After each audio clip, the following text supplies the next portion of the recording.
Hi friends, നമ്മൾ ഇന്ന് നോക്കാൻ പോകുന്നത് തിരുവനന്തപുരം ജില്ലയിലെ അധ്യാപക ഒഴിവുകളെക്കുറിച്ചാണ്. തിരുവനന്തപുരം ഗവൺമെൻറ് സംസ്കൃത HS4 ഹൈസ്കൂൾ HST ഇംഗ്ലീഷ് വിഭാഗത്തിൽ താൽക്കാലിക ഒഴിവുകളുണ്ട്. അതിനായുള്ള അഭിമുഖം 22-ാം തീയതി രാവിലെ 10:30 നടക്കുന്നതാണ്.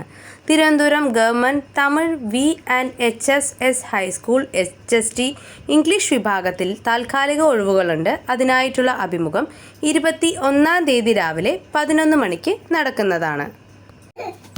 ഗവൺമെൻറ് സിറ്റി VHSS ഹൈസ്കൂൾ വിഭാഗത്തിൽ ഇംഗ്ലീഷ് താൽക്കാലിക ഒഴിവുകളിലേക്കുള്ള അഭിമുഖം 23-ാം തീയതി രാവിലെ 10:30 നടക്കുന്നതാണ്. ഇനി കൊല്ലം ജില്ലയിലെ ഒഴിവുകൾ നോക്കാം. Kottarakkara Thamarakudi Shivavilasam school UPSA office assistant ഒഴിവുകളിലേക്ക് 21-ാം തീയതി 4-ന് മുമ്പായി അപേക്ഷകൾ സമർപ്പിക്കണം. പത്തനംതിട്ട ജില്ലയിൽ ആറന്മുള സഹകരണ അക്കാദമിയുടെ കീഴിൽ ആറന്മുള എഞ്ചിനീയറിംഗ് കോളേജിൽ ഫിസിക്കൽ എഡ്യൂക്കേഷൻ വിഭാഗത്തിൽ അസിസ്റ്റന്റ് പ്രൊഫസർ തസ്തികയിലേക്കുള്ള കരാർ അടിസ്ഥാനത്തിലുള്ള നിയമനത്തിനായി അസൽ സർട്ടിഫിക്കറ്റുകളുമായി വ്യാഴാഴ്ച രാവിലെ 10-ന് കോളേജിൽ ഹാജരാവേണ്ടതാണ്. Kottayam Thalayolaparambu Devaswom board college politics വിഭാഗത്തിൽ താൽക്കാലിക അധ്യാപക ഒഴിവുണ്ട്. അപേക്ഷകർ എറണാകുളം കോളേജ് വിദ്യാഭ്യാസ ഡെപ്യൂട്ടി ഡയറക്ടർ ഓഫീസിൽ രജിസ്റ്റർ ചെയ്തവർ ആയിരിക്കണം.